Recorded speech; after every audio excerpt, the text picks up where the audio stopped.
Hello, survivors, and welcome to another episode of Will You Survive? The podcast. I am your host, Eric, and I am joined here by my co-host, Alex. That's me. And our in-house demon, TJ. That's me. He's also known as Batman. I'm Batman. He's Batman. Which would not have saved our main character in the movie that we watched today, which was Iron Lung. This movie was made by the YouTuber Markiplier. Never heard of him. Big fan. Okay, Mr. Cool Guy over here. Never heard of him. No, I only know the director, Mark Fishbach. Oh, I'm actually only a fan of his movies. I'm not really sure know who much this of his YouTube Markiplier work. guy is, but the director of this movie, Yeah. I actually really respect him as an artist and a director. Yeah, I mean, it's cool if he wants to do his little tiny side projects or whatever that he does on YouTube, but like it's really the meat of it is here in Iron Lung. And you know, this Markiplier guy, he's not a good guy. He slept with the director's wife. Dude, that's crazy. What a piece of shit. That's crazy. Did you know that? I did know that. I think it was like an ongoing regular thing, too. Oh my god. Did everybody on set know? Dude. I'm pretty sure. What a controversy. Even married her. So we sound like the media. we're so the media. But I think except for the fact that I would be the only person before watching this movie who would have been fooled by it. Yeah, maybe. yeah. I doubt there's anybody out there who didn't know. I'm probably one of the only few who didn't know that Markiplier is Mark Fishbach. Him getting married, I mean, his name is kind of like widely known out there, but like him getting married is kind of news. So like I could see that joke kind of working on somebody. Yeah. To clear, just in case you are confused, Mark Fishbach is Markiplier, and Markiplier was the director and lead of this movie. So yes, Markiplier Slept with his wife. I mean, I guess we don't know, but I assume. We assume they're the same person. Well, that's not what I meant. So great movie. I'm not gonna lie. The last half of it kind of was not losing me in a bad way. Losing me as in like I feel like I was missing some key minor details, and I most certainly was. Yep. And when TJ went back and showed me, I'm like, oh, that's actually there's a lot of cool little things in this movie that I think I'll tell you about it more. A lot of them. Yeah, well, a lot of the like beginning 20 minutes or so, there's a lot of like silent moments where he's just discovering things, and it's obvious like there's little details being shown to you like a lot at once, and he's not saying anything throughout that time. So I think it was an interesting stylistic choice because I was thinking back to like a lot of movies won't do like a character by himself for the most part.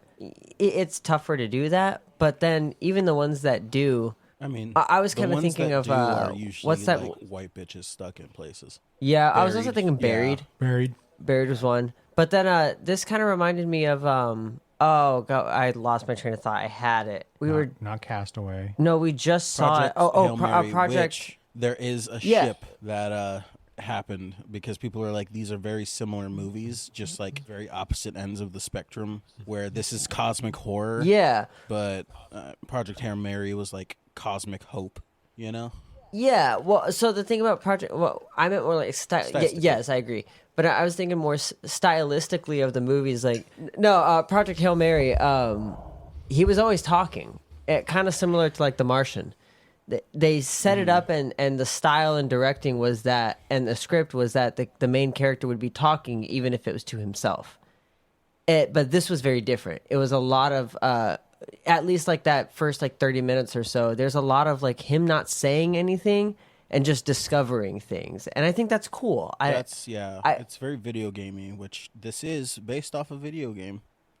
So he's kind of playing the part of you when you're playing it, you know, like you're discovering. Well, really quick to wrap up my point that I wanted to make here, I think that it has like an older style to it. Because like a lot of older movies, like 90s, like I say that's crazy, but a lot of really like, old 90s, movies, like way back in the 90s, those ancient 90s movies. You know, when they were black and white. It's pre your life. Yeah, it's pre Google. 90s and like 2000s. There's a lot of movies where there is more silence and discovery. Even like the beginning of Resident Evil, there's no talking there in the first one. Like a lot of those movies around that time period are more like we're going to show you rather than tell you, but I think people don't have the attention span for that nowadays. It's all like so that's why Netflix movies. Tells you 4 times. Yeah. So, but this kind of went back to that kind of like, I'm just going to show you, and I like that. Well, was it anybody else confused in the first like 5 minutes? What was actually happening? Because I think we know of the game. I remember. So if you know, you know. Confused about all of the new shit. Like I knew about the game and whatever. When I because I seen this in theaters, I remember being like mad confused about some stuff. But we knew the first 5 minutes, right? Like immediately, I know the premise. I know what's happening. Like you said, it's a very old movie-esque because it kind of dumps shit on you literally right at the start, where there's a man with a deep voice and he's like, the stars are gone. This is happening. This is happening. Blood ocean. Yeah. Iron lung. And he's like getting dropped into the blood, you know? Yeah. So, I could see from like Alex's perspective, who hasn't seen the video game, hasn't seen Mark play the video game, to be like, what in the world is even happening? What do you mean? Like, what is this red liquid? Like, I guess it's blood. And what was your thought process like watching it? So I thought it was blood, but I didn't understand how the blood was tied in. So like, it didn't make sense to me, and I was a little distracted. I mean, I don't have ADHD, but I'll say a shout out to you. My ADHD moment was that voice. I watched it today, and I had to watch it at kind of a high rate of speed, so I watched it at 1.5. And the funniest thing was they're gone. Well, it sounded like Liam Neeson. Oh, and I could not stop thinking about. I'm like, did they get fucking Liam Neeson to voice that's this? Markiplier. No way. Yeah. Oh, that was funny. That's classic Markiplier. He's got a deep voice. He constantly does like that. I'm the narrator voice. Yeah, and it was really interesting. So I was like, I kept thinking, I'm like, who the fuck is voicing this thing? But anyway, I get through the intro, and I did think blood. The other part of it was, of course, you heard the captain tell him when he was on his descent, don't let the blood touch you. I think she said, don't let the blood touch you. Oh, did she say that? It's, Oh, I didn't catch that. That's acidic. It's That's acidic. why, when he like unwraps his arms, you can see it's like bubbling up and shit. Yeah, it's like acidic, and it kind of like. So but it's more than that. Yeah, it's more than that. But from like at the start, that's kind of where you don't let it touch you. Yeah, you know, it's bad. I would say, and it is blood. It is human blood. Yeah. At the start of the movie, he's like explaining the Quiet Rapture happened. All the stars and all the planets disappeared. Right? Where'd all the humans go? I'll tell you where they went. Into an ocean of blood. That's everybody's blood. If all the stars and planets disappeared, wouldn't it just be a universe of darkness? Well, essentially, yes. Wouldn't there be zero light? It would just be there's pitch a black line everywhere. in the movie. Okay, you have to understand how important it was that he's hearing this voice telling him about light. Oh, I guess so. There's a line in the movie, Eric. Because stars are so far away. If like when they say, "Oh, if our sun went missing, we wouldn't know for 8 minutes." Right. Mm-hmm. So imagine all of the stars and shit disappearing all at once. You're still gonna have stars for a long ass time, but they are no longer there. Mm-hmm. You know, so that's You're gonna see the light for a long period of time. You're gonna see the light, but in the immediate vicinity of where you're at, you're not gonna be able to see jack diddly squat other than faint stars going away. You know. Okay, well, I mean that's very interesting, but so go on about the Moon of Blood. Okay, Moon of Blood. That's what they set you up at the start. It's blood. Yep. He's going into it to look for some shit. And then they also drop some exposition on like, kind of why he's kind of there. He's like, hey, we'll, you go down here and we'll consider it time served when we bring you back up. So he's thinking he's going to go down, look for some shit, come back up.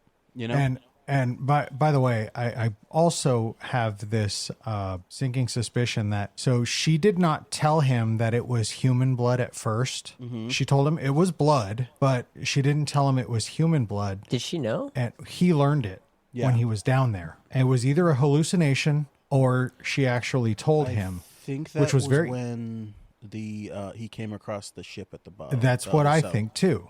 But what was very hearing the black box. What was very interesting about the whole communique was he's talking to the captain, and at this point I thought it was legitimately the captain that he was talking to. He wasn't hallucinating yet, but she outright lied to him. Right? This was I think we already knew that this was intended to be an execution chamber. It wasn't going to be a successful mission. There's no way for him to successfully complete this mission. Yeah, so they didn't give him enough oxygen. They expected him to die. Yeah, they were planned. Well, the thing is, the way part that about the it sub was, it's that constantly connected. Well, but the part that was interesting to me on that front was she's lying to him every step of the way. And then at that point, when it becomes critical, you're right, ram it. And he says, what is that going to do to the ship?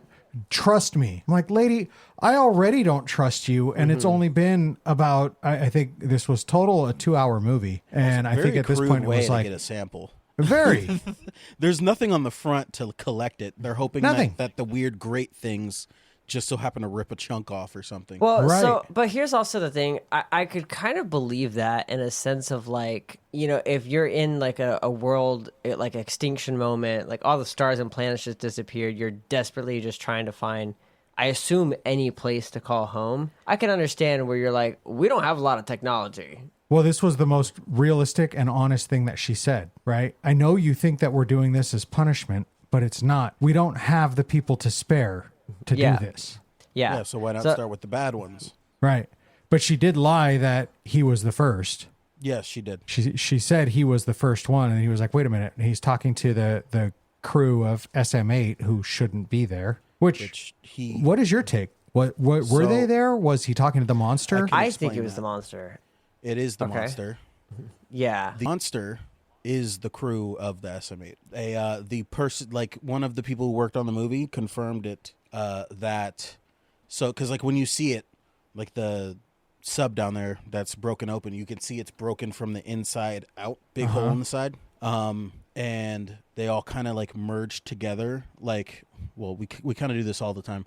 Jumping to the end of the movie, you seen how he was starting to like stick to things, and it was trying to like consume him and like amalgam him into the, so that's what happened to the crew of the previous sub, and they turned into the monster. Which, and also I think if you look on IMDb, it shows like the name of the person and like who they played. It was SM8 research thing, and then the voice, and then there was another one who was the whisper. So it was 2 different people playing, So yeah, crew of the SM8, monster. Well, and that also makes sense because, again, we're jumping to the end of the movie. He was starting to meld with the monster too. Yeah. He was starting to meld with like everything because I said this to Eric. The blood, it's kind of like a theory, but not a theory. It's like pretty valid. The blood kind of is like a hive mind type beat, like when he only started hallucinating once the blood once the blood touched him is when he started like. Which, if you remember, that was pretty close to the beginning when it spat at him from the it was when he welded shut window. I think, wasn't it when he like got dropped back down and then it like shut and then it just did a little spurt. So that's how it ended up talking to him, and that's like when he was like first starting to hear the voice, he like heard it coming from the speaker or whatever, and then like the speaker's unplugged. So like how was it talking? But then it wasn't. So that's where I think at first it was just messing with him. Like that was the first time you realized. I think that was the first time you realized like, oh shoot, this thing has been really messing with him.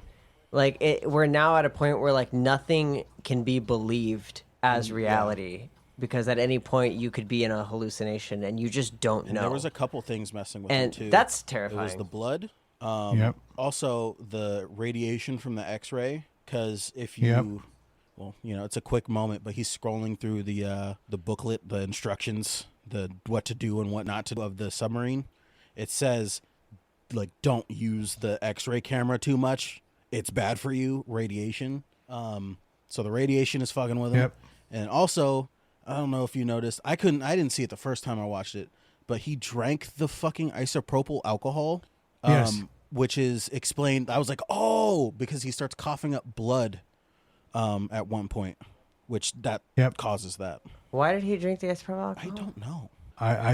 That was when he took like a shot of it. Yes, he drank that's a exactly decent what he amount did. of it. I don't know. Was he trying to throw up for some reason? I didn't get the idea that he was trying to throw up. Because I thought he was trying not to throw up because he drank all of the water, and that was kind of funny. He was like, I had water this whole time. But let me read you this quote that comes from this movie. The guy who told you to cross the wires. This is not an expedition. Wait, hold on. Let me. Yeah. Somebody's alarm going off. Yeah, Perfect. holy shit. Perfect timing. Okay, go on. The guy who told you to cross the wires. This is not an expedition. It's an execution. When they put you in here, they don't want you to return. And even if you do, and even if they keep their promises, what freedom waits for you? A few dying ships and a sea of dead stars? If there is still hope, it lies beyond the veil.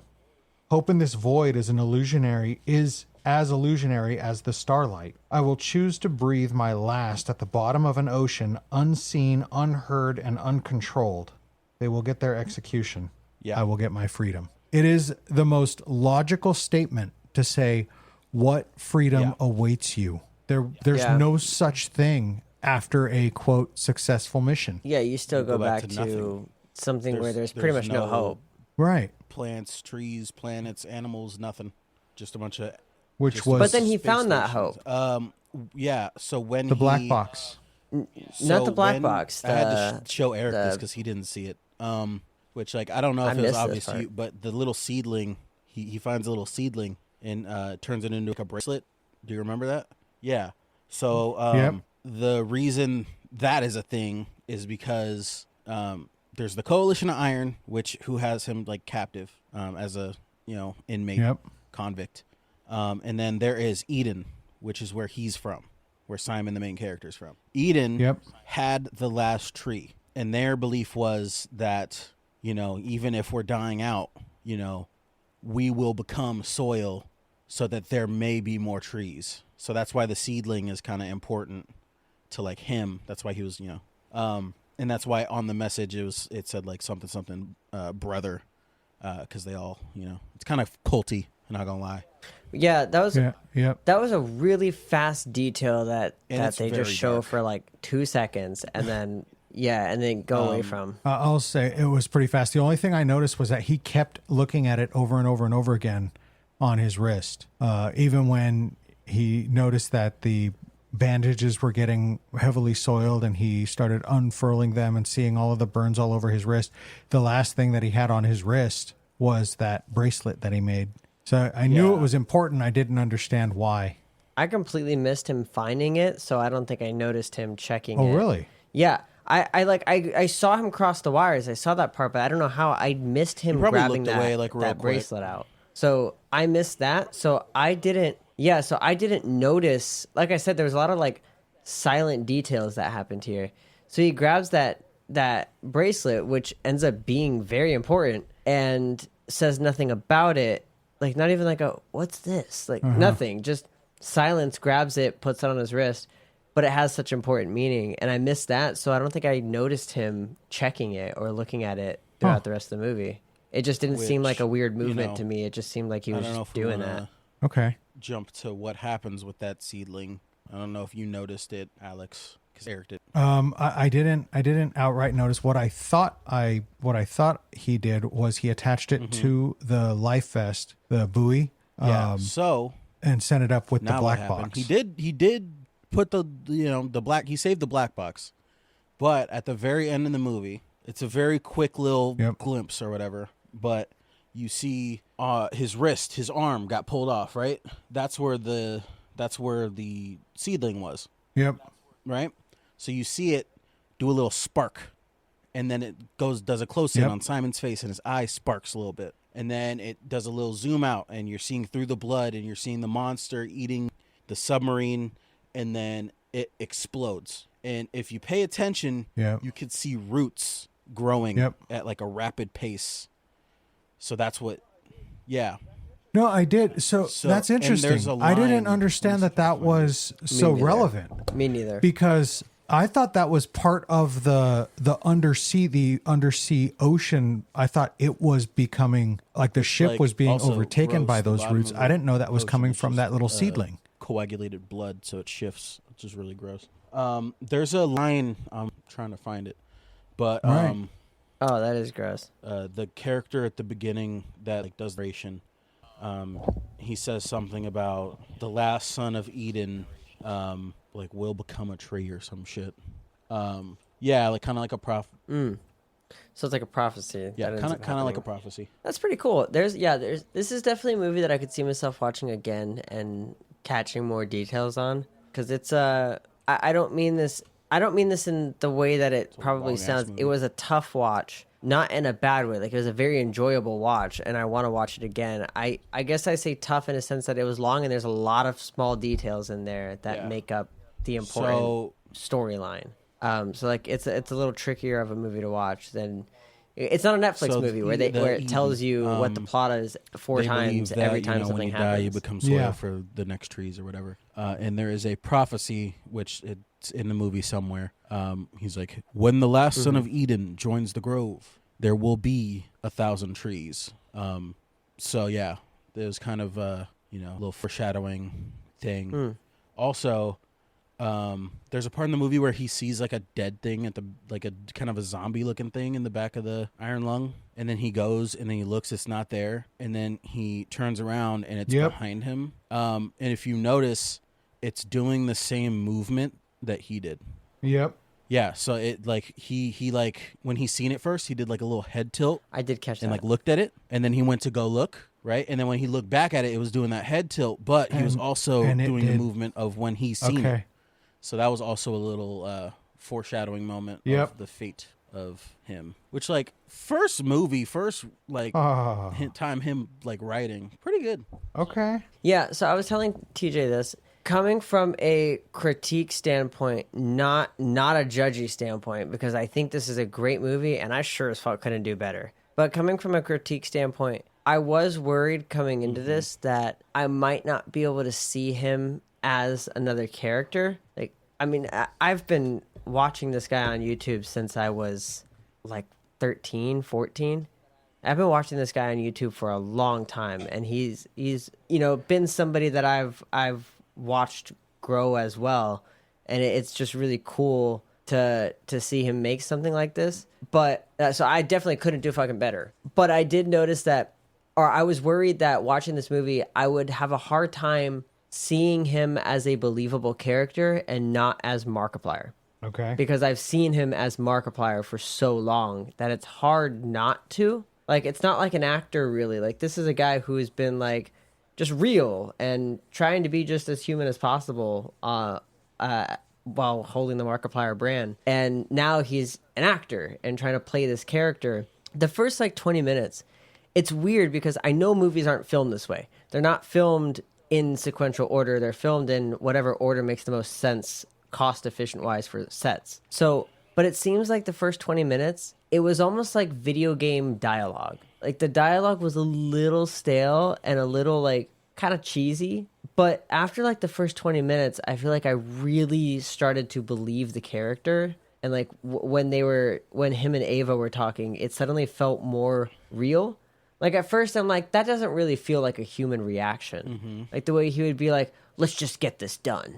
It was like, that feels like a very video game character reaction to this, That doesn't feel very human. Like, I feel like a human would be a little more scared about this situation, And he gets there. But it's that first, like, 20, 30 minutes. But then after that, I think for me, it was like when he got angry at the speaker.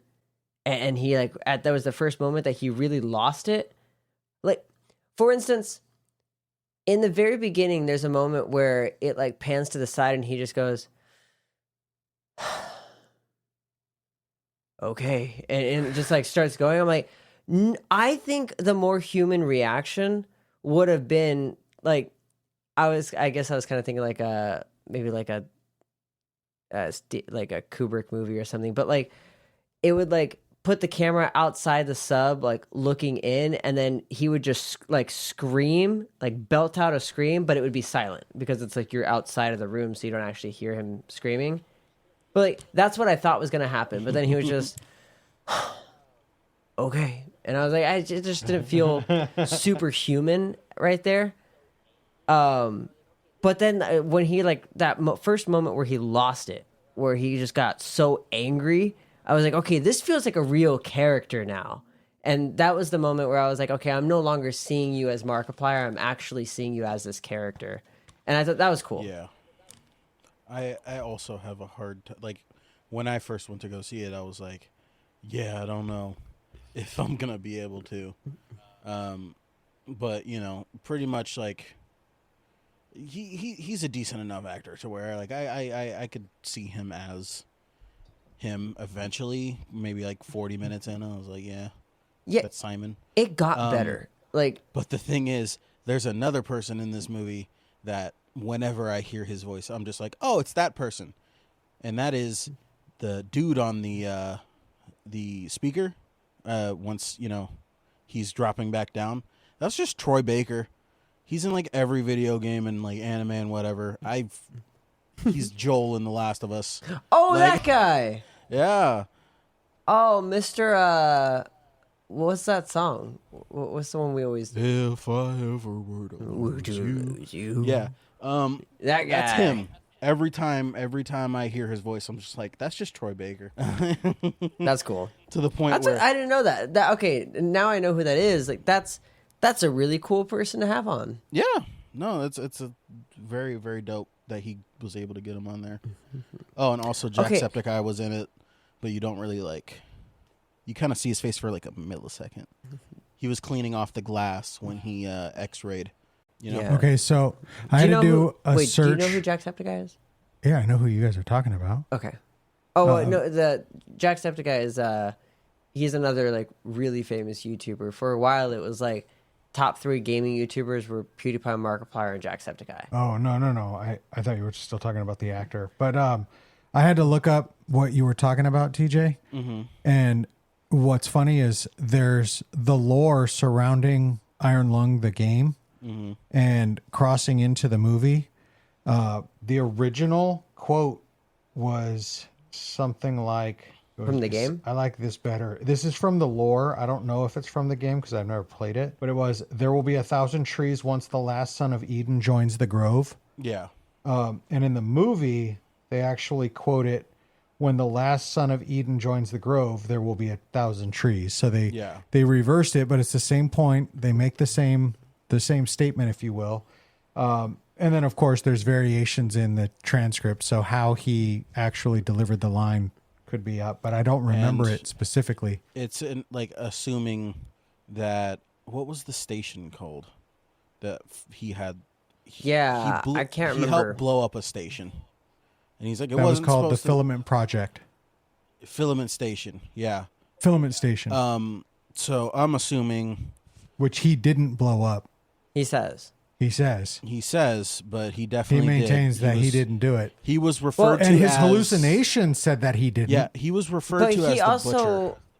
Right. He also later said, like, he kept saying, like, I didn't know they were going to do that. Like, that wasn't the plan. That wasn't what we were supposed to be doing. So it really seemed like he was a part of something, but they had other plans that he was not aware of, and he just kind of got blamed for it because he was a part of it. I mean, it might have been like a suicide by cop, you know? Mm-hmm.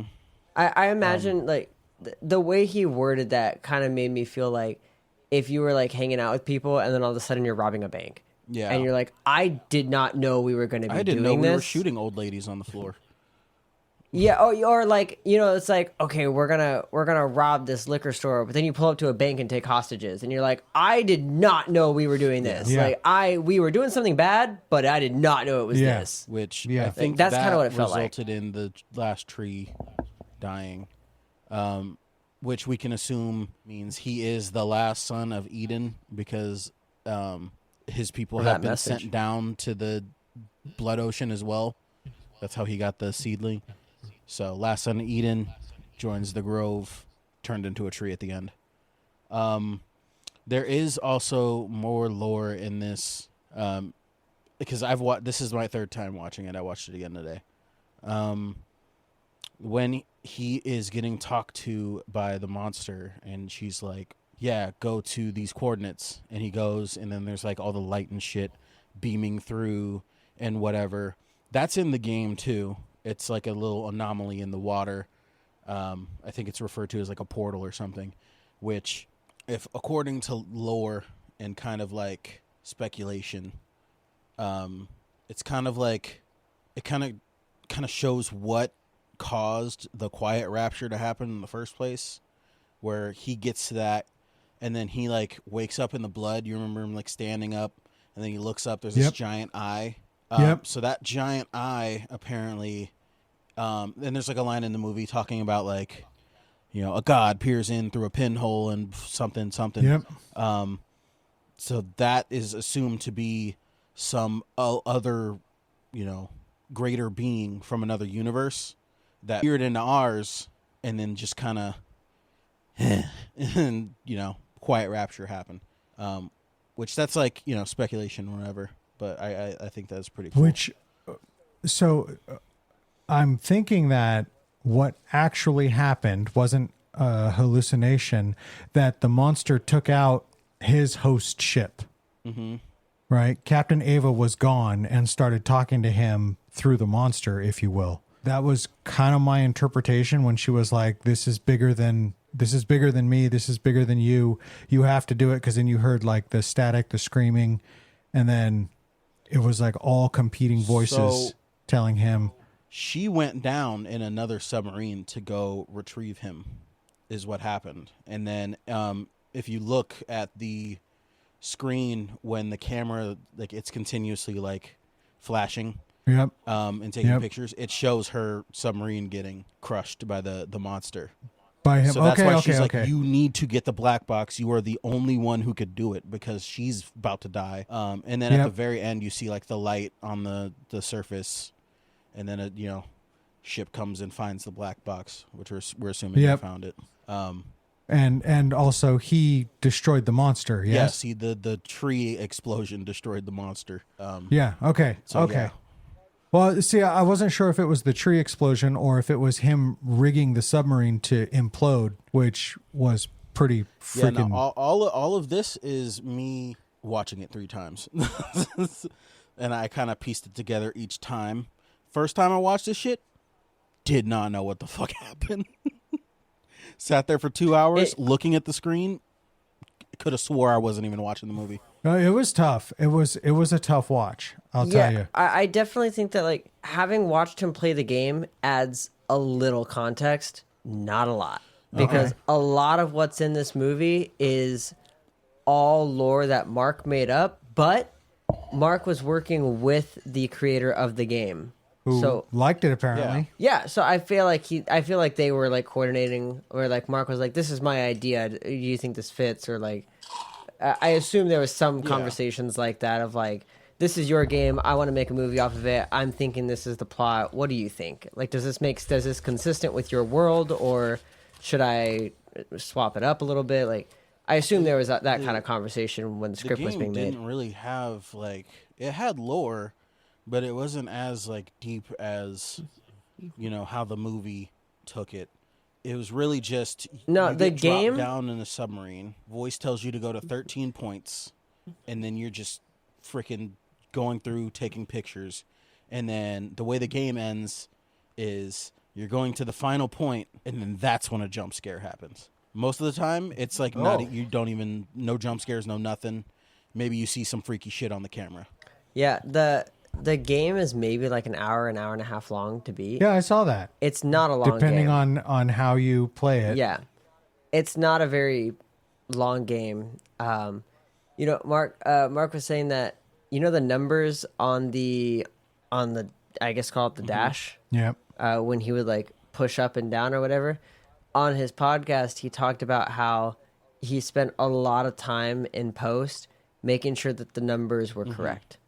Which that when he would push up the numbers, that they would be going up at the right interval, and that the right number would start before it would start going up, and to make sure that like anytime the camera turned to that the numbers were realistic and correct for where he was going, so that it would be like because in the game you're in the submarine, if you could call it that, you're in an iron lung, and you have a forward button, a backwards button, and then a rotation and a rotation button. So, and you're given your coordinates, and then you're given a grid map, which looks and like so the map. You that have he this had. tunnel It was system, like a X-ray. Yeah, so you can't really see shit. So you're looking in the game. You're looking at it, and you're blind in the submarine. So you're going off of the grid and going like, okay, well, there's a wall at about 35 north, so I'm at 25 north. So okay, let me rotate this way. Let me make sure, am I reading this map the right direction? Like, it's a whole thing in the game. But that's the whole point of the game, is that you're going to these points blind. So you're blindly driving the submarine and to try and collect these pictures. There also is there's like man-made shit in the ocean in the game, or like not even man-made. I don't even know. It's like there's like pillars and shit. So it's very different. This kind of focused on like and they do. I mean, what they say a couple of things in here that lead you to believe that there's such a thing as aliens too, don't they? I was gonna say the game kind of implies that there was like maybe some alien species there before, and he's like alien shit. Like he writes it on the. I wanted to bring this up at the start. I don't know how stupid these characters are, but considering that, hey, this camera I'm using that I just seen is an X-ray that only sees bone, right? Only sees bone. Mm-hmm. Why would I assume that this skeleton sitting at the bottom of this blood ocean is just bone? Isn't alive. I didn't even rammed the consider creature that at the start. Yeah, that makes sense. I didn't even catch that, but that makes so much sense, because when he told her like, no, it moved. You're right. Like the skeleton moved. So that makes so much sense. I didn't even consider that. But you would think that they would consider that where they're like, well, I guess they did, because they were like, okay, we got to pull you out. Like that's not okay. I mean, they kind of assumed clearly were like, the okay, if the skeleton moved, then it's not a skeleton. But they kind of assumed that it was like the bottom of the like ocean floor moving that made it move or something. Yeah. But again, she was like, hey, dude, it's an X-ray. And he's like, damn, I didn't know it was an X-ray. Goes down. Hey, there's a skeleton. Yeah. I didn't put that together like till like on my drive like home from when I watched it. I was like, oh, he rammed into it and it was mad. Yeah, I wouldn't have caught that either. There's also like a little scary moment that I didn't notice when I first watched it, when he's going to grab the like seed or whatever, and he's constantly pressing the button. He presses it, turns around, kind of moves to the right a little bit, and you could see what pops up on the picture, and you can see the freaking monster just staring at him. And then he presses it again, and then it's gone. Yeah. And it was gone. Yep. I did not catch that. I knew there was going to be some stuff in those pictures, because obviously there has to be. That's a big part of the game. But also, like, whenever it's like, oh, I hit the button and I walk away without looking at it, it's like, okay, well, you're going to show me something here. Like, you're going to show me something that me as the audience is going to see, but the character doesn't. Yeah. And so I knew they were going to throw stuff in there. I just didn't catch it. Also, why would they put a window on it? Well, if you can't even this was true, know, right? Why put the window if you're gonna have to and she close was it like, anyways? oh yeah, by the way, we scavenged this window from the fucking station. I keep forgetting its name. Filament Station is what she said. Filament. Kind of alluding to what happened. But that just makes me think it's a regular ass piece of glass. Like who made this thing, dude? Yep. Ocean Gate? Oh man, yeah. I don't know if I have too much more to say about this movie, other than I think it was pretty great. I'm a little biased because I really like Markiplier, but I think I think fair objective is like maybe 8 out of 10. I think 8 out of 10 is Wow. fair. Okay. What would you say? Wow. Would you put it higher or lower? I don't know that I would put it higher. Just if we're rating it against other movies, I think it had some areas of opportunity. I would definitely give it an above average, but I would say a solid. And I'm not trying to be mean here. I think it's a very tough sell to be alone in an entire movie like this. He did a good job. He sold his psychosis, but I wasn't very clear on when he was hallucinating and when it was real. Yeah. But I think that was the point. I get that. It's a choice, right? And I'm not faulting him as the actor. This might have been a little much for acting and directing, in the sense that there was a lot going on for so little to be happening. And Judge, if he gives it lower, I than a think 6, that I other. need you to explain. No, I would say a 6 for the sure. bathroom. What he went through to make this movie. Oh, wait, yeah, you don't know all this backstory. Okay, so to kind of fill you in a little bit, Markiplier has a podcast called Distractable. We've talked about it on here. On said podcast, he's been talking about this movie since he started production like 3-4 years ago. He's been in the final stretch of the movie for like the last 2 years. He kept saying, like, every time they'd be like, "How's the movie going?" He'd be like, "We're in the final everything was stretch. already filmed We're in the and final shit." stretch. We just have a little more to go. We're almost done." And that was like 2 years ago. And for like the next 2 years, he'd be like, "We're in the final stretch, in the final stretch." But this guy built a render farm in his bathroom so that he could render the images, the CGI images, as much as he wanted. Because he was like, I could hire a company, but then I have to pay them for every render until I get the perfect render, or I have to settle.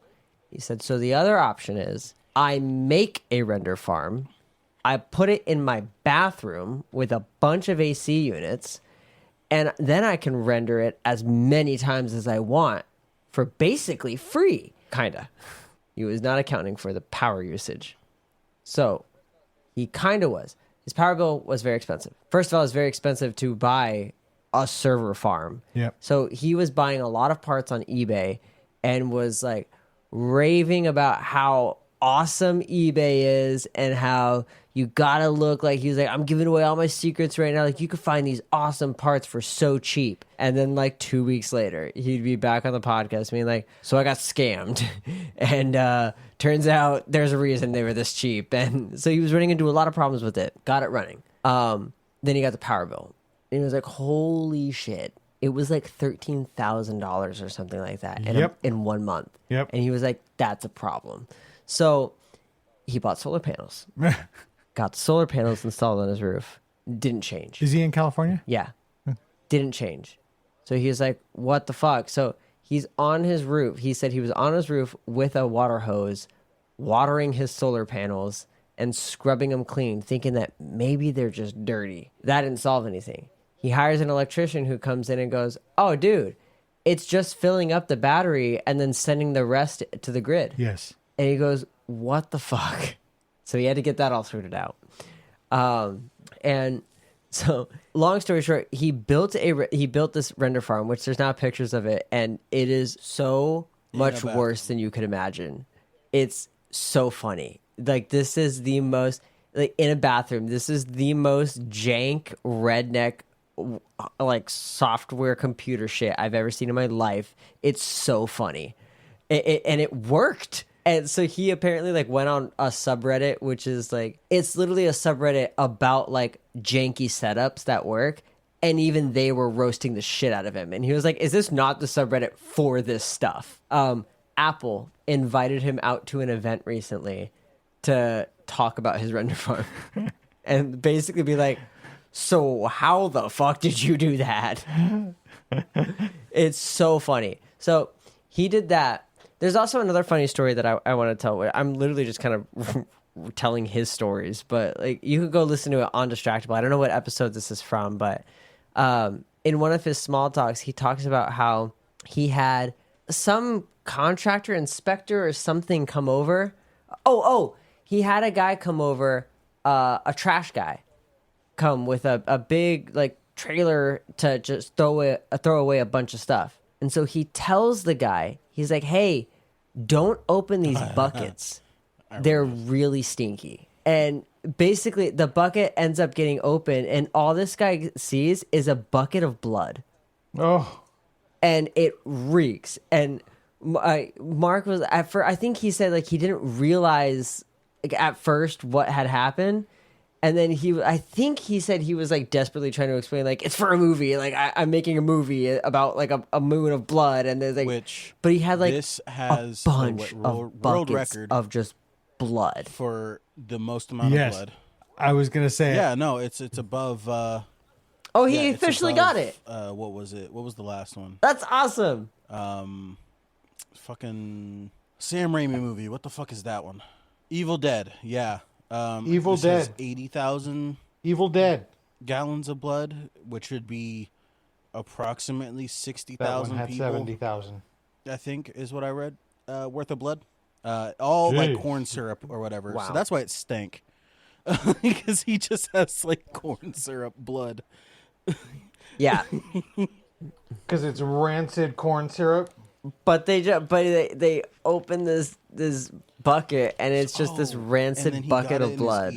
Also, and it's just really so funny because he was constantly got himself. He got it in his eye. Blood. Think of the scenes where it's flooding. Now I know what he was talking about. Where on the podcast he was saying like, "Oh yeah, I went to the hospital recently." Like, this guy's always in the hospital, by the way. But he posted a picture on Instagram with like bloodshot eyes. And everybody's like, "Oh my God, like, are you fucking okay?" And he's like, "It's dye. I'm okay. Like, I just had to go just to like get everything checked out. Like, I'm fine." But he was saying like, yeah, he took like a full fucking straight eye shot of blood, of fake blood straight to the eye. He probably had to film that a couple times. Yeah, that's what I thought. That'd be a good idea. Yeah, that's probably. Spurt, but he also was to get the right like look constantly. That's it could have happened at any point in this movie. Yeah, because when he got hit, he kind of seemed a little shocked. Like maybe that was just good acting, but it looked really genuine. I bet. He was also talking about how that reminds me of like, you know, I think it was Beat It's Michael Jackson. They did like some ridiculous number of like 38 mixes, and then they went with mix 2. Sometimes it's like that. You know, you take the shot 20 times and you use the first take. And it depends on how you're doing it. Like when we went into, I had an experience going into a recording studio. When you go into the recording studio, you already pay for it ahead of time, so use up the time. Yeah, you get your great take. You're like, wow, that was it. But you're like, fuck it, do it again. We still have the time. Yeah. Like we already went in predetermined. We're gonna do each song 3 times, and for 2 of them, you're right. Like the take 1 was okay. That was it. But that was like our thing. We practiced 5 days the week before because the idea was we're going to go in and freaking nail these. That's exactly what we want to do. And we ended up doing it. It was a 4-track demo that we intended to just take the time to do the 4 tracks, but we ended up being able to bust out all of our songs because of that. Mm-hmm. Yeah, it's definitely it's helpful to go in with the plan. But go back to the movie. I think there was wait, how did we get there? The fake blood, all of the spatter in his eye, all of the takes. Probably was the first take. Yeah, we were. Oh man, I had a the moon thought is process. I kind of forgot it, but 4:20. It's 1 in the morning. The moon in the movie. Well, that could be it. Maybe. I don't know. Alive. That's why. Did you hear what he said? It's hot. He says it's hot down here. Blood in order to be the moon. See, I don't get like, that. You know, not coagulated. Oh. Needs to be at a certain temperature. That's why it's all liquid. There are no stars to keep it warm. Uh-huh. I'm pretty sure it doesn't have a molten core. It's coagulated blood at the bottom. Right. And he's hearing this heartbeat at the start. He's like, "Do you hear that?" Right. The moon is alive. Also, the tunnels kind of look like, you know, valves and shit. Oh, that's an interesting theory. Again, third watch. It's definitely interesting. I'm a nerd. I didn't catch that part. I like space. But that all makes sense. No, yeah, I mean that makes sense. I mean, I'm trying to think of any by like other things the logic of this movie. Yeah, any final all things of you guys the noticed? Or characters are named after their actors. I don't think I had anything else. Other than Mark's character. The monster's name is Ellie, officially because the person who designed it named it that. Monsters made of people. I already told you that. Yeah, I don't know. Oh, the reason that the main voice of the monster is that person is because that person was drinking the blood, so they were exposed to like the hive mind. Yeah, they found out that you could make food out of the Drink blood. okay. Like, you blood. can synthesize food What out of the blood. hell? I think that's game lore, but also movie lore. Also, yeah, that's all I got. Good movie. I'd say 8 out of 10. I think That's crazy. Stuck in one place movies. I think 8. Like I Buried, personally think 8 out of 10. I think I might be a little Buried. biased, I but think this one's better than all of the white bitches stuck in place movies.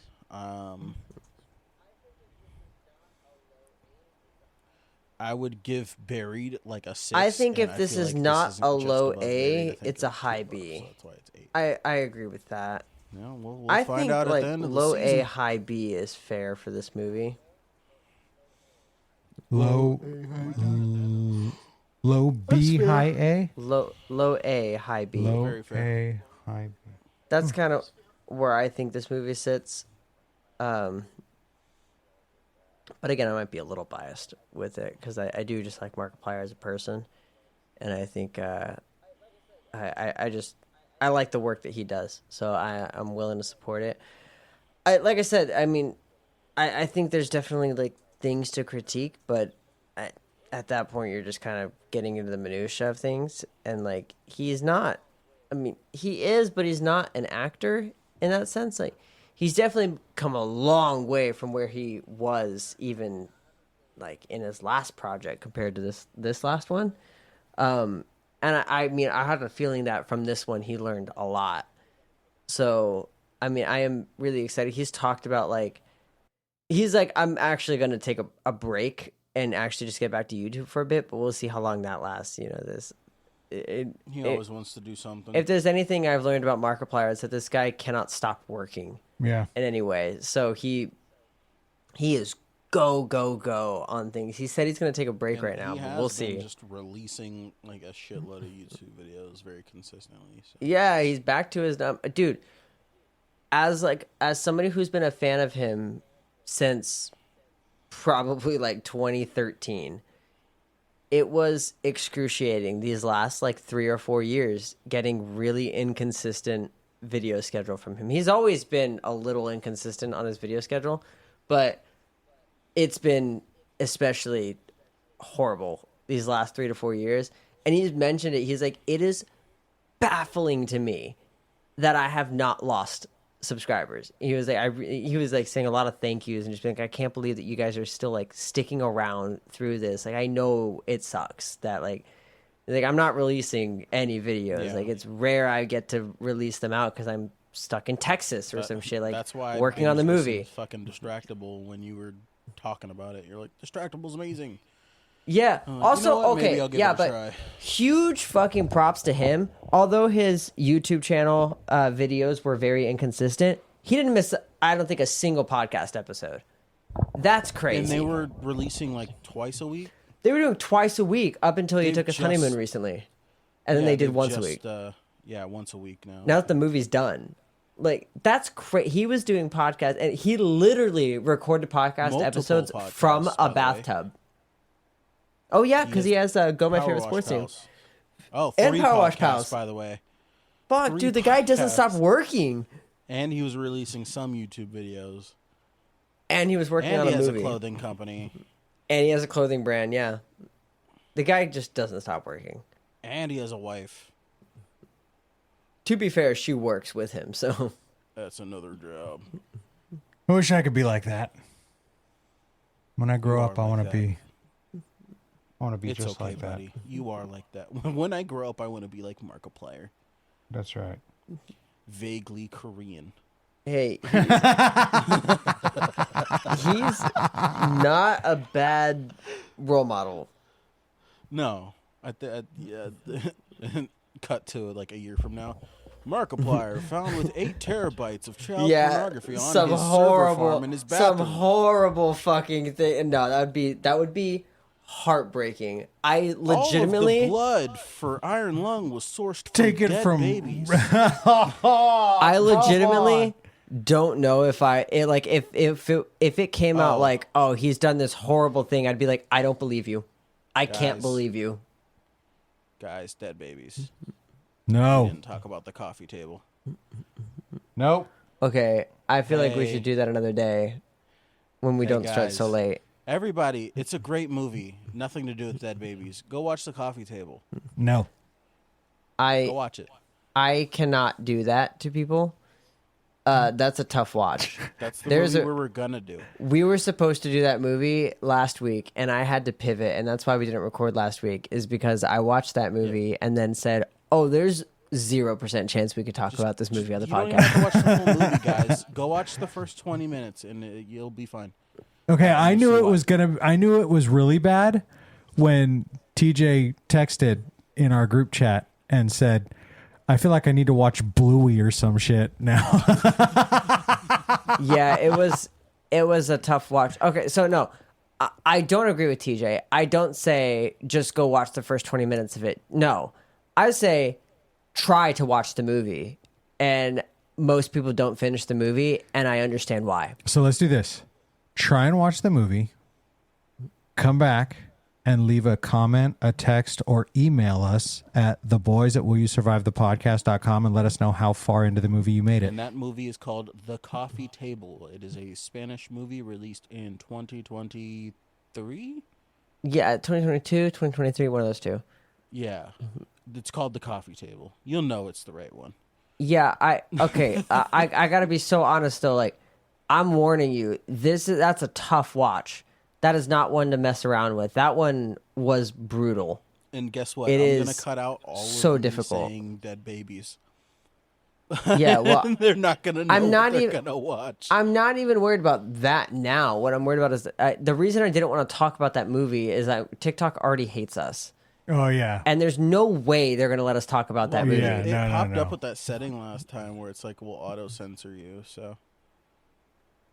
Yeah, I don't know how much they can auto-censor that. But if I say dead babies. Okay, well, yeah, well, there's a reason we didn't talk about... There's a reason we didn't talk about that movie. But yeah, what Alex said, if you want a challenge, if you want to go watch that movie, go watch it. I will say, since we're already freaking talking about it, since we've just devolved from Iron Lung, what I will say about that movie is that I looked it up on Reddit, and the reactions to that movie are incredibly mixed. It's like a third of people saying, "What the hell did I just watch? Oh my god, that was horrific." Another third of people saying, haha, that was the funniest movie I've ever seen. That was so fucking ridiculous, so stupid. Ha ha ha ha, I was laughing the whole time. And then another third of people just being like, it has pacing issues. I got kind of bored. It's okay. And I was in that first category. It's like an hour and some change. Yeah, well, I was like, I'm in that first group where I was like, that was horrific. Yeah. That was a horrible, in the best way, horrible movie. Yeah, I'm like, so the thing is, like, if you look it up, it's advertised as a dark comedy. Yeah. And on Reddit, it's funny. Like, people on Reddit are like, big emphasis on the dark part because holy shit. Like, the humor in it, like, from what I heard people describing is that the humor in it is the fact that things just keep getting worse. And I'm like, I don't know if I necessarily find that, like, funny. Like, there's no part of me that really is like, oh my god, it got even worse. Now his wife is about to find out that their baby died. Oh my gosh. Like, it didn't make me want to laugh at any point. And then there was, like, a couple of ironic parts that people were like, oh, that's the humor. And I'm like, I didn't really see that as humor as much as ironic. Like, when it panned to the girlfriend's shirt and it said no bad days. Oh, like, jeez, it's ironic. I don't They like very intentionally pan the camera to that to show you that, but that didn't like make me laugh. I didn't see that, and I wasn't like, ha! Oh my gosh, look at that! It says no bad days, and the baby just died. That's so funny. So I'm like, I feel like we didn't watch the same movie, Reddit. Yeah. I would say it's one of those ironic statements, right? It's funny because it's true, not haha funny, right? But even that, like, their whole point of like, oh, it's so funny because it keeps getting worse and worse for him. And I'm like, I don't know. I found it pretty horrific to be stuck in his mind with him for an hour. Like, that's what that director does so well in that movie. Like, if you do watch that movie, it is the first 20 minutes is, they build up the tension, and then after that, you spend the next hour being the only person with him that knows what happened. And for an hour, you are just... Well, we should throw a spoiler alert at the beginning of this, TJ, because I really do feel like this is a movie that you should go into blind if you're going to watch it. All the stuff that's... Any spoilers that come, or just like put some sort of warning in the beginning that's like, hey, if you're going to watch this movie, don't listen to the rest of this yet. Listen to this after you watch the movie, because it is better if you're going to watch this movie. If you want the challenge of watching this movie, it's better to go into it blind, or it's not going to have the same effect that it normally would. But going back to what I was saying, like after that first 20 minutes of the tension building, now you spend the next hour stuck in this guy's mind with him. And you're the only other person who knows what happened besides him. And you're just watching this situation unfold. And it does keep getting worse. We're like, fuck, now there's people coming over. Like, fuck, now they want to go into the room. Like, fuck, like it just keeps getting worse and worse, where you feel like the same tension and horror that he's feeling about this, about something that is but is not his fault. It was an accident. It wasn't anything on. It wasn't malicious in any way. Led up to that point, but he wasn't maliciously like, "Hey, I'm gonna guillotine." Yeah, like this was just child. a horrific accident. This was just a horrific accident, and I don't know. I think the director did a great job. Like there was moments where someone would tell a joke and he would like kind of like smirk for a little bit and smile, and I felt the exact same thing. Where I like felt a sense of a little bit of relief, and then it like immediately hits you again of like, but fuck. But fuck, there's dripping coming from the other room. We know what that is. Yeah, and you feel that with him, where you're like, oh, like a little bit of relief, and you're like, but it's not gone. And that spending an hour stuck in his head with him was brutal. Alex, I watched that was the so hard. Multiple times. I was talking to Eric about it, and like it's at like 19 minutes and 40 seconds when the thing happens, and baby's crying, stops, right, and then you see it roll under the chair from the hallway, from like the back POV cam. Which are you kidding me? The detail. Phenomenal detail. And then so I looked That's insane. For how horrific that is, but like from a directing and a cinematic standpoint, to add that detail. And the holy blood shit. spatter. The detail of this movie was insane. Very accurate. To my knowledge, it looks very accurate. This movie was like, it was actually so well done. It was so horrific, and I think that's why a lot of people... It was also a Spanish movie, so I think that's why a lot of people didn't watch it or didn't have the same effect on them. But I truly think this was a phenomenal movie. It was also, just so hard to get the dog through. Actually, like, went and silently grabbed it. Yeah, I'm not gonna lie. My personal opinion, the 13-year-old deserved it. Everybody else is a victim. You want to go start shit like that? No, you deserve to see that. You deserve to now have a panic attack. You're not gonna watch this, right? No. There's this little girl who lives upstairs. She's like 13. The guy is like pushing 40, if not in his 40s. And she is like, I know you're into me. I know you want to fuck me. Like, she literally says that at one point. And he is like, what are you talking about? And she was like, you tried to kiss me in the elevator. He goes, no, you tried to kiss me in the elevator. And she's like, well, because you were sending me love poems. And he goes, because you said you had a school project on love poems and asked for recommendations. So I sent you love poems from a book. And she was like, well, you need to tell your wife about us. And he's like, no. Oh, Alex didn't watch it? And so all that, like, that's in the beginning. No, he didn't watch it. I'm not. Yeah, he's not going to. That's why I just asked him, are you going to watch it? And he said no. So that's why I'm telling him.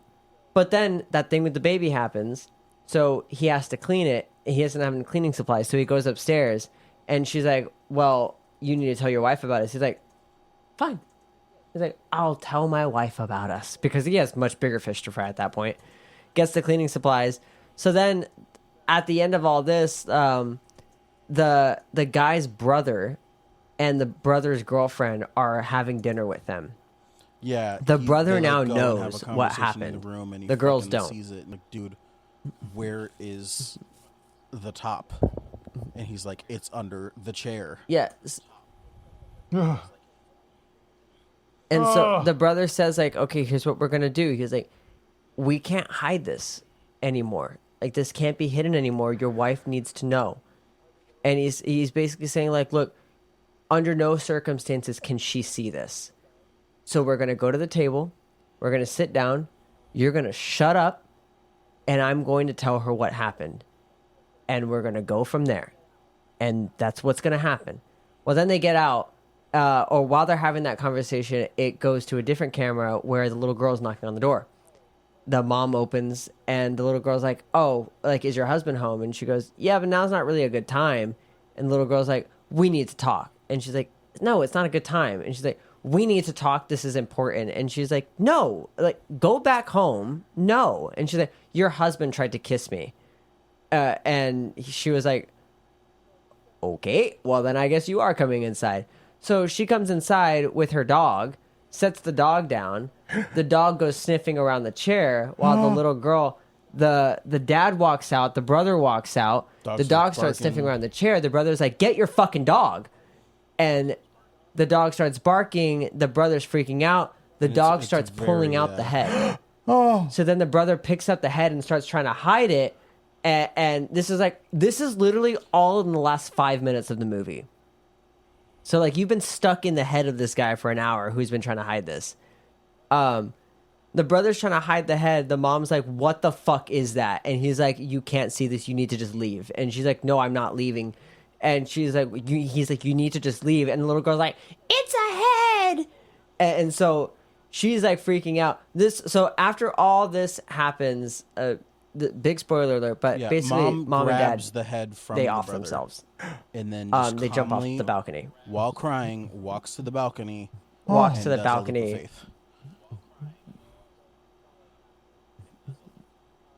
And then he follows after. And then there's two at the end. There's two cops talking about what happened, and one of them is saying that they're like, yeah, there was a 13-year-old girl. She had a panic attack. She's at the hospital being treated for that. So out of everybody in the situation, in my opinion, little girl deserved it. You want to start shit like that? You want to start making accusations like that? No, you 100% deserve that whole thing. Your husband tried to kiss me, or did she say, me and your husband need to tell you something? I think because she was like, oh, we need to tell you something, and the wife was like, no, now's not a good time, go home. And then that's when she was, I think she said, your husband kissed me on the lift, is what she said. And that's when the mom was like, okay, well, now I have to let you in, because what the fuck. And then the brother and him walk out, and then the wife's like, do you have something to tell me? Right? And they're thinking not a live baby. She's thinking that. So, and then I don't think they were thinking that, to be honest. I think obviously the dad knew right away, but I think the dad was like, no, there's much bigger fish to fry right here. Nothing this little girl has to say fucking matters right now. Yeah, like I don't think at all they were like, "Oh, she knows," like because how would the little girl know? But Right. and why would the mom be so calm about it? Right. But the mom was like, "You have something to tell us," and the dad is like, brothers kind of goaded. "Oh, like this is the worst timing for this to be happening." Oh, dude, fucking W brother. The brother was a fucking beast the whole time. He was trying his absolute best. So basically. Brother's probably, I think, older kind of than like dad. So brother's like 40 in his mid-40s. 18, by the way. He's a bit of a fuck up. He's dating an 18-year-old. oh, Dating an 18-year-old. Then he announces at the dinner table to them he got her pregnant. oh. They're all excited. The mom, who was earlier in the movie to dad, was saying like, oh, your fucking pedo brother dating a fucking 18-year-old. And now she's playing diplomat at the table, and she's like, "Oh my god, that's so exciting, guys! Wow, like having a baby is incredible," because she still thinks her baby's alive at this point. She's like, "Having a baby is incredible," and then at some point, brother loses it, or dad loses it, and he's like, "No, you're a fuck up. Like you fucked up, and now this is your latest fuck up. You got an 18-year-old pregnant. You ruined her life. You complicated yours. Great job." He's like, I need to go to the bathroom," and so that's when he goes to the bathroom. Starts recording a off myself note on his phone, and it's like I couldn't do it anymore, I'm so sorry. And then the brother walks up, and because the brother was telling the wife like, "Hey, let me go talk to him, like clearly something's up." Goes in, and it's like, "Who is that note for?" Or who's that voice note for? And then that's when the brother tells him like, "I can't do it anymore," and he tells him what happened. And so they go to the room, and the brother looks at the headless in the crib, and that's when like he's in fucking shock at this point, and he's like, and that's when like that's where I'm saying like he's like, fucking "Shut up, I need to W think." brother the whole time was like, "I'm gonna help you, I'm gonna take care of this." Yeah, he was like, "Shut up," and like the dad was like, "I can't do it, like I need to end it all," and the brother was like, "Shut up, like stop, let me think. You're not being rational right now. You need to just stop." And that's when he comes up with a plan where he's like, "You need to shut up. We're going to go sit down at the table. I'm going to tell her what happened because she's going to come and try to breastfeed him in 10 minutes. So, and she can't see this." So that was like, the brother was like trying so hard to hold this together and to be strong in this moment and to try and give this information out. And then that little girl came in and destroyed all of that. And it ends with the brother in the back of a police car just like staring, like clearly just in the worst shock. Like it's a brutal movie. But the small detail of not for me. Under the chair really That is, up. it's such a hard movie to watch.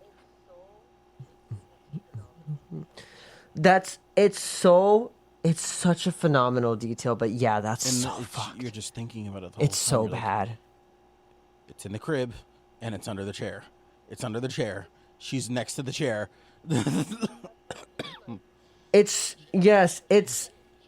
But that's what I mean. Like, you're stuck in his brain for an hour with him, where you also have that anxiety where you're like, "Oh my god, like they're gonna fucking see it. They're gonna see it." Like, I'm not gonna lie, like the longer it went on, the worse it got, because I'm like, if he just told her right away, I know like it would still be awful, but like the second the brother found out, I felt a massive weight fall off of my shoulder. I don't know what it was, like I think I know what it was, but like I was stuck in his brain for an hour with him in this movie, and it was horrifying. It was miserable, and I was so anxious the whole time I was watching it. The second the brother knew, it was like I could breathe again. I was like, "Oh my god, like somebody else knows. It's not just me." And like that just, oh my gosh, I felt like the fucking weight of the world fall off of my shoulder for a second, where I was like, "Holy shit, like that hour." This movie, don't get a glass coffee table. It's like rule number 1 as a parent. Glass coffee tables are a no-no. Even if you don't drop your baby on it, the baby will start to walk and then headbutt it. They like to hit their head on things. Also, that coffee table, ugliest I fucking smacked my thing. head on the corner of a glass table once. I got wooden tables and my babies hit them. Worst coffee table. 0 out of 10 coffee table. All right. Well, I mean, we gave our thoughts on now it. that we derailed Iron Lung and talked about that for 20 minutes. I think, or one I think you got another episode 2 and then episodes. After hours or something. Yep, Well, to wrap up Iron Lung, I think 8 out of 10. Alex thinks 6 out of 10. TJ thinks 8 out of 10. We might be slightly biased, but I think overall really good movie. I really do enjoy I wish more movies would go back to showing more detail in silence. Show me rather than tell me. You don't need to tell me 4 times that something happened in order for me to get it. Because I do like that when I've seen a movie once, it's like, oh shit, I missed that. And then I go back and I watch it and I'm like, wow, there's so much detail that I didn't notice the first time. I think that's cool. I like that in movies because it's like, it also makes you want to watch it again. Where you keep watching and you keep learning new things about it. That's interesting to me. That's cool. Those are my final thoughts. Any final thoughts on Iron Lung? I thought it was entertaining. I know there's a lot of critics who thought that it was slow paced. I didn't get that feeling. I recognize the term slow burn. I will admit that it was a slow burn. It was intended to get you to a point. It got you there. It has a beginning, a middle, and an end. It's a well thought out, well put together movie. I'm not complaining about it in those senses. I'm not biased. I didn't even know that this was Markiplier. I had to look it up. And once I started researching the movie more fully was when I realized, and also I didn't know it was Markiplier. I knew it was Mark Fishbach, and I didn't know that was Markiplier until I got to IMDb and saw that he is Markiplier. And that made me laugh. I was like, oh, that's why these guys recommended this movie. I think he did a great job as an actor. I would love to see his other movie that you said he did. A show. Podcast so he did a show. I prefer the podcast, but yeah, it's a show called The Edge of Sleep. I think it's on Prime. It's 20 minutes per episode. It's like a limited series, like an 8-episode series. I thought the podcast version of it, which was like an audio voice acting version of the show, which is also done by Mark. I thought it was really good. I really liked it. I didn't finish the show because I'm not gonna lie. Yeah, I that's why found I it difficult to watch his acting in the show. Well, then he did a step up, right? The show was filmed. Oh yeah, this movie is bounds better acting wise. I think he learned a lot.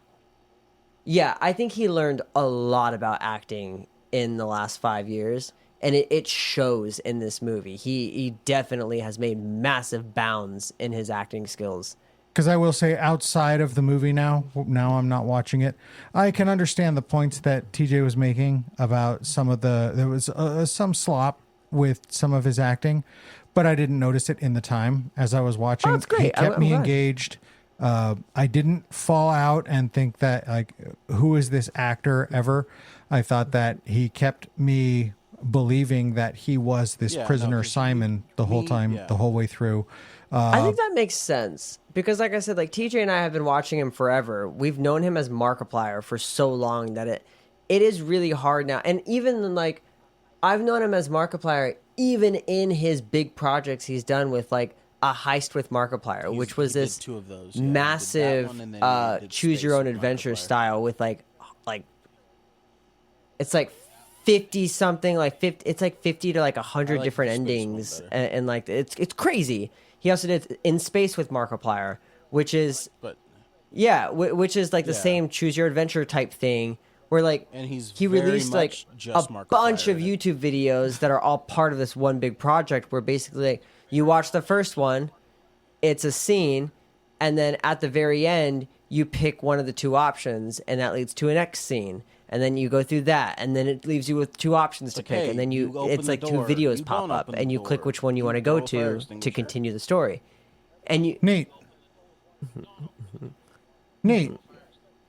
That's pretty cool. Yeah. I've always wanted to do something like that. I should watch him. Yeah, so he's done multiple projects. Like he did like A Date with Markiplier, which was like a much smaller version of this. He did what was the one like Who Killed Markiplier? Mm-hmm. That was a long time ago. That was like 2016, 2017. God, that was 10 years ago. Oh my. But so he's done like he started doing like these big projects that were in now, considering he's done a movie, relatively very small, contained projects that took like maybe a week to film, and then like, you know, like a month of editing, versus this movie that took him, I don't even know how long to film, and God knows how long he spent editing, because he was saying he was working like 12-hour, 15-hour days, and the guy clearly never stops working. But yeah, I'm really excited to see if he does decide to do another movie, what he would do. Because like I said, I think this movie just showed that his directing and his acting skills have just made bounds of improvement over the last couple years. And I can only imagine what he would do next. I'm hoping he does more. Edited it himself, and he was in charge of like did a lot of the editing himself. Theaters. There's no studio. It's just him. Yeah.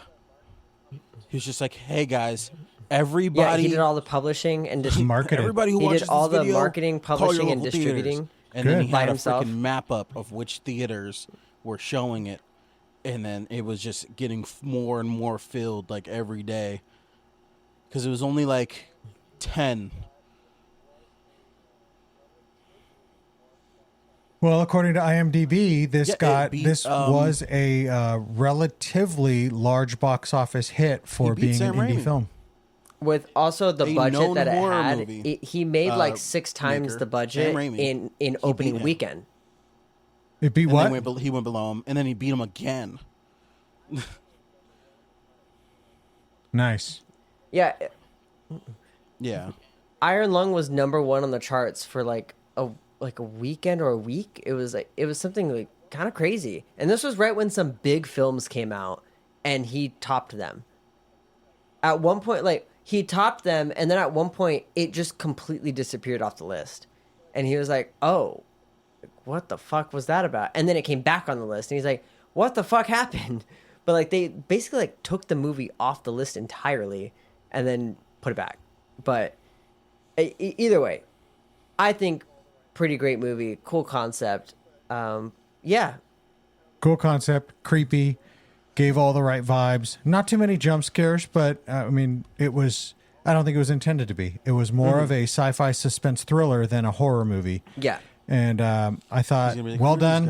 Good job, Markiplier. Hope you hear this. That would mean that we're on our way up. Dude, they got a point system, which, like, crazy. Also, who won? Yeah, ignore that. They don't really follow, and they have a constitution. They have a point system that they also don't really follow? Yeah. Wow. They're just like us, that they also don't follow? We do loosely base the podcast off of Distractable. Speaking of which, yeah, who's the winner? Well, first, why don't you read us the socials?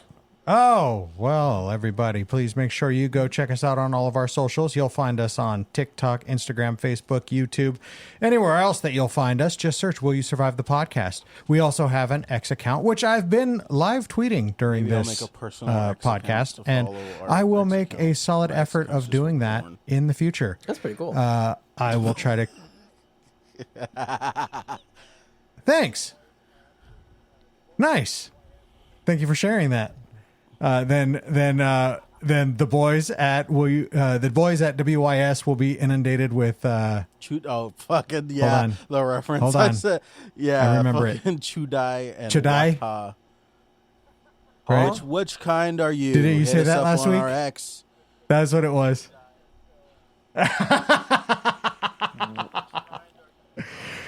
That's what he said. And so we'll be inundated with that when your X account joins the boys at WYS.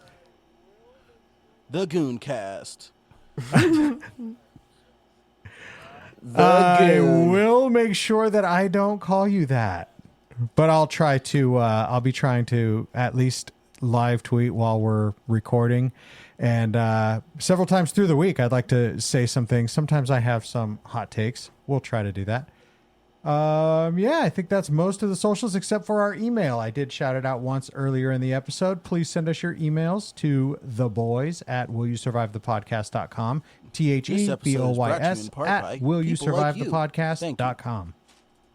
Cool.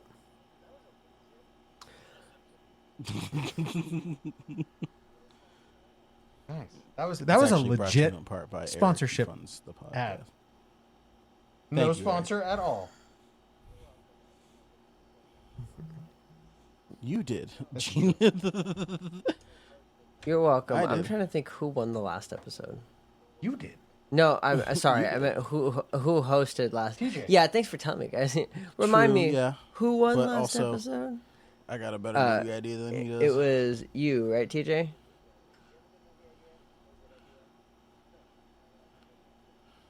Oh, he does have a really good movie idea. Do you have a good movie idea or a good idea?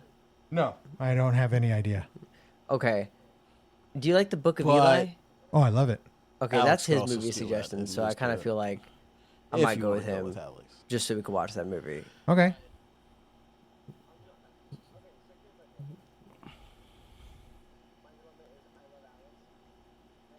I'm not... Okay, so here's my dilemma. My dilemma is I love Alex, and I feel like I'm biased in this movie specifically because you and I are both Markiplier fans and we agreed on the rating. But I also feel bad because I feel like because we are best friends outside of the podcast that I often pick you because we just agree a lot. I think he won last season, so, you know... I think he was so far from winning last season. Did you win last season? I don't think... No. I think he was last place. I think I was the furthest distant. I think Josh was ahead of me. No, he wasn't. But I do think he was last place. Bald. He's also bald. It's always the bald guy. Bald. Oh man. All right. Well, Alex ferociously typing on X right now. These cheating bastards. Why they always got to pick on the bald guy? That's literally what I just said. Okay, well, I'm not going to be called baldest, so I think the winner of today's episode, for the fact that it was a fresh watch for him with no prior experience of who Markiplier is, so he kind of did get the most objective rating. No way. I'm going to go with Alex on this one.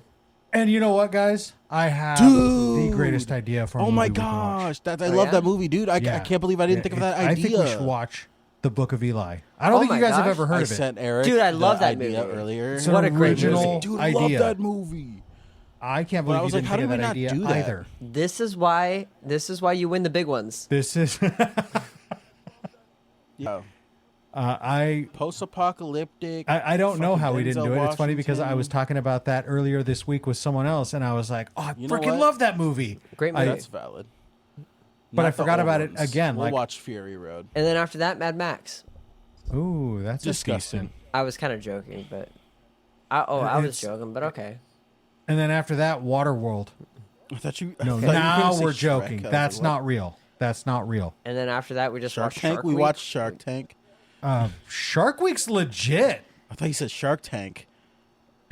So sharks. We watched Shark Tales. Shark Bait. I'll give you $10 for 100% of your company. Deal. There you go. All right. Anyways, host. It's the after interview. I got $10. All right, guys. well, thank you guys for tuning in. Thank you for listening to this episode. If let us know how you feel about Iron Lung in our email or our comments or wherever you can get a hold of us on our Instagram or whatnot. Let us know what you thought of Iron Lung, because I genuinely thought it was a pretty good movie. It seems like TJ also thought so. This takes place in I'm just curious if there's anything we missed or if there's any lore or something that somebody knows, because I know that was another fact. There's a lot, so that'd be interesting to know.